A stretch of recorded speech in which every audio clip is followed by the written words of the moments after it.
Hello my dear students, कैसे आप सभी लोग। आज की वीडियो में मैं जो 9th 10th 11th और 12th में सभी से एक कॉमन क्वेश्चन जरूर पूछा जाता है। एक कि पोयम जो होती है आपकी, जो पोयम का आपको स्टैंजर दिया जाता है उसमें राइमिंग स्कीम और जो उसके राइमिंग वर्ड्स है वो पूछे जाते हैं। तो हमें राइमिंग वर्ड्स कैसे निकाले, राइमिंग स्कीम कैसे निकाले, इस वीडियो के बाद आपके दो क्वेश्चन पक्के होने वाले हैं। क्योंकि 9th 10th 11th 12th चारों ही क्लासेस में आपको एक स्टैंजर दिया जाता है पोयम का और ये क्वेश्चन पूछे जाते हैं।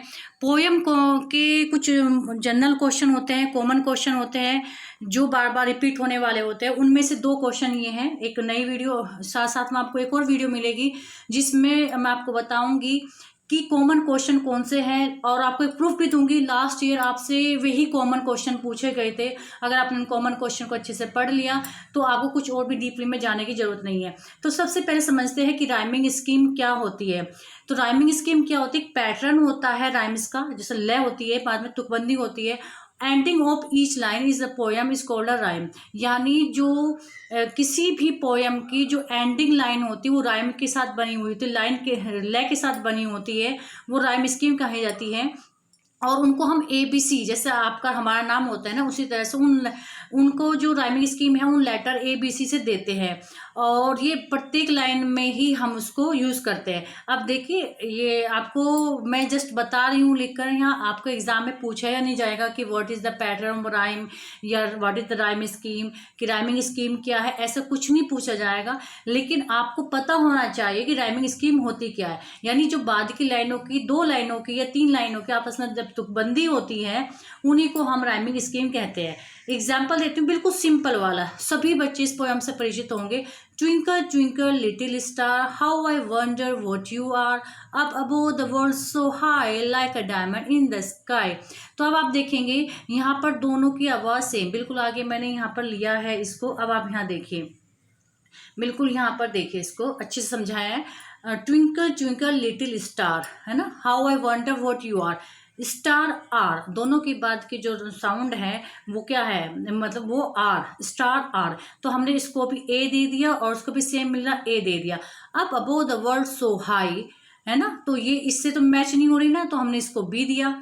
Like a diamond in the sky. अब आप ये कहेंगे कि बाद का जो लेटर है ना वो जरूरी नहीं मैच हो आपका, जैसे यहाँ पर आर है, यहाँ पर ई है, बस बोलने में जो प्रोनाउंसिएशन है वो अगर सेम आ रहा है तो वही तो आपकी तुकबंदी हो जाती है। हाई और स्काई तो दोनों सेम आ रहा है तो बी बी। तो इस पोएम की जो राइमिंग स्कीम होगी वो होगी ए बी बी बी, यानी ए बी बी इसकी राइमिंग स्कीम है।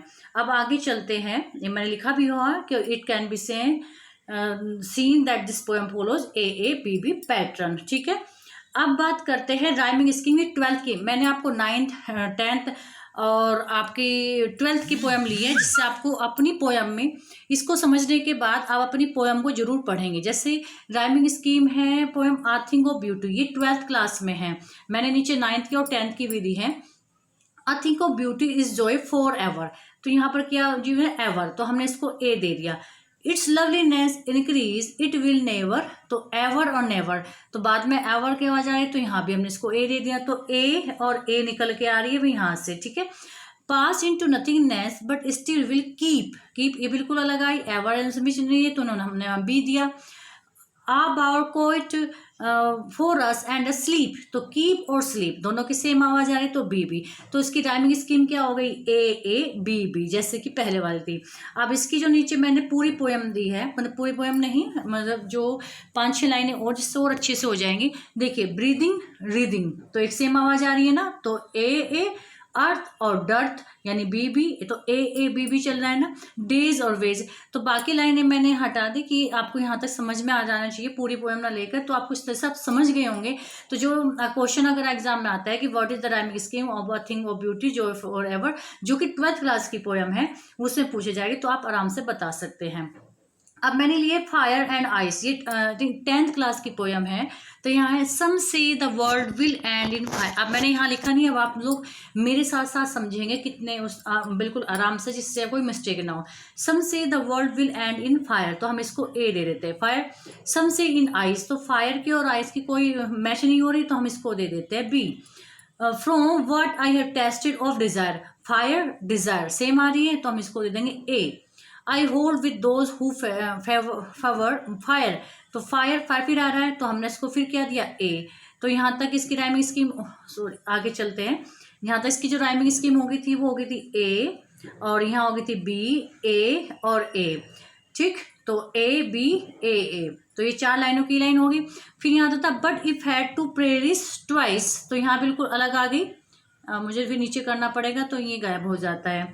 तो फिर यहाँ आया है ट्वाइस, और फिर यहाँ आया हेट, ठीक। तो यहाँ है आइस और यहाँ ग्रेट, तो ये वाली चीज़ें मैच हो रही है। और इस लाइन में रहते सुफाइस, तो अब क्या हो गया, आइस से मैच हो रही है ना, ट्वाइस से मैच हो रही है, हेट और ग्रेट की मैच हो रही है। तो इस तरह से आप इसकी राइमिंग स्कीम दे सकते हैं। यहाँ पर ट्वाइस को हमने क्या लिया, ए लिया, हेट को हमने बी लिया, यहाँ हमने फिर ट्वाइस आइस को फिर ए लिया, है ना, तो हेट ग्रेट फिर बी लिया हमने, यहाँ सुफाइस किया है ए लिया, तो ए बी ए। तो इन 5 लाइन की स्कीम ये होगी। अगर पूरी पोएम की अगर हम राइमिंग स्कीम निकालेंगे तो वो क्या आएगी, आप थोड़ा सा यहाँ देख लेते हैं। अगर पूरी पोएम की निकल के आएंगे, क्योंकि 9 लाइन है तो इसमें यहाँ पर निकल आ रही है, यहाँ पर हम यहाँ लिख लेते हैं बीच में, थोड़ा सा और आगे चलेंगे, यहाँ पर लिखेंगे तो ऊपर वाले रहेगी, ये हमारी लिखी ए और ये हमारी बी, ए है ना, ए बी ए, ठीक है। यहाँ ट्वाइस क्या आई है फिर, है ना, ट्वाइस यहाँ बी वाली आई ना, बी आई है। तो इस तरह से आप इसकी राइमिंग स्कीम, आपके पास 4 या 5 लाइन की आती है तो इसी तरह से आप राइमिंग स्कीम निकाल सकते हो, क्योंकि बार बार अगर मैं इसको यहाँ से हटाती हूँ तो नीचे तक पूरा क्लियर नहीं हो पा रहा है। लेकिन ये चीज़ समझ में आ गई होगी कि जो आपके यहाँ पर ए और बी और ए और ए, तो ए बी ए 4 लाइन, अगर 4 लाइन आ रही तो इस तरह से जवाब देंगे आप। अगर 5 लाइन वाला स्टेंजा आता है तो इसी तरह से आप निकाल देंगे ए बी ए, ठीक है, क्योंकि पूरी पोएम आपके एग्जाम में नहीं आते, वो स्टेंजर से पूछी जाती है। अब देखिए, अब मैंने ली है ये 9th क्लास की, है ना, जो आपकी रॉबर्ट फ्रॉस्ट की है, आई थिंक रोड वाली है। 2 roads diverge in a yellow would. अब यहाँ देखेंगे वुड बोथ, तो वुड क्या है, ए दे दिया हमने इसको, बोथ इससे मैच नहीं हो रही है तो हमने इसको बी दिया। स्टूड वुड से मैच हो रही है तो हमने फिर ए दिया। कुड फिर इससे मैच हो रही है तो हमने इसको बी दिया। ग्रोथ बोथ, तो ये ग्रोथ और बोथ हो रही है तो हमने यहाँ पर, सॉरी पहले गलत दे दी, दोबारा से देखते हैं। वुड हमने क्या दिया, ए दिया, बोथ को हमने बी दिया, स्टूड को हमने ए दिया, कुड को क्या दिया, क्योंकि कुड स्टूड आ रहा ए दिया है, और अंडरग्रोथ को क्या है, बोथ और अंडरग्रोथ बी। तो इसकी इस स्टेंजा की राइमिंग स्कीम क्या होगी, ए बी बी, यानी क्या होगी scheme, A B A B. इसकी राइमिंग स्कीम फर्स्ट स्टेंजे की ये हो गई। अब सेकंड स्टेंजे की देख लेते हैं। फेयर को हमने ए दिया, क्लेम बी दिया, वेयर इससे मैच हो रहा है तो हमने ए दिया, देयर फिर मैच हो रहा है ए, और सेम इसी मैच हो रहा है बी। तो यानी ए बी ए बी, तो इसकी राइमिंग स्कीम है। आप अपनी जो 9 ये बच्चे हैं अपनी, और जो नेक्स्ट पोएम है उसको आपकी बुक में है, आप पढ़ के देखेंगे जो बाकी लाइनें बताई इसी तरह से हैं, सेम या नहीं है। पूरी पोएम मैंने यहाँ लिखी हुई, लेकिन बाकी के लिए आपके लिए छोड़ रही हूँ कि आप पूरा पैराग्राफ पढ़ के देखेंगे। सो माय डियर फ्रेंड, तो ये मेरे प्यारे बच्चों, ये थी आप लोगों के लिए मैंने राइमिंग स्कीम बताई। अब आता है कि राइमिंग, वहाँ पर आ जाता है कि राइमिंग वर्ड्स कौन से है। एग्जाम में सपोज करो 4 लाइन का स्टेंजा आ गया, उन्होंने पूछा कि इसमें राइमिंग वर्ड्स लिखिए आप। ज़्यादातर ये क्वेश्चन जो आता है ना 10th के लिए आता है, और 12th में राइमिंग स्कीम ही पूछी जाती है। फिर भी पता होना चाहिए, क्योंकि राइमिंग स्कीम आपने जान ली है तो फिर राइमिंग वर्ड्स निकालें तो बहुत आसान है। एवर, नेवर, कीप और डीप, इस तरह से आप क्या करेंगे, किस तरह से लिखेंगे। जो राइमिंग स्कीम वाले हैं तो यहाँ आप लिखेंगे एवर, EVR एवर, और नेवर इसी के सामने लिखेंगे। सेकेंड कीप, और दूसरा इसके नीचे जो है स्लीप, इस तरह से लिखेंगे। ऐसा नहीं कि आप ऐसे करके लिख देंगे, दोनों एक साथ लिखेंगे, बीच में आप थोड़ी डैश दे लेंगे। तो आई थिंक बिल्कुल कॉन्सेप्ट क्लियर हो गया होगा। फिर भी कोई प्रॉब्लम आती है तो आप मुझे कमेंट बॉक्स में कमेंट करके बताएंगे। यहाँ पर आपको एक ऑप्शन मिलता है, उसमें आप कमेंट कर देंगे। साथ ही वीडियो को आप जरूर लाइक करें, और आपके जितने भी फ्रेंड्स हैं जो स्कूल में नहीं जा पा रहे किसी वजह से भी, आप उनको शेयर कर दें, चैनल के बारे में बता दें कि मैम आपको ऑनलाइन पढ़ा रही है। आप क्लास में तो पढ़ा ही रहे, साथ साथ आपको ऑनलाइन भी कोचिंग मिलती रहेगी, आपको अलग से ट्यूशन के लिए नहीं जाना होगा। बाय। और आपको कोई भी प्रॉब्लम हो तो आप मुझे मैसेज कर सकते हैं कमेंट बॉक्स में। बाय।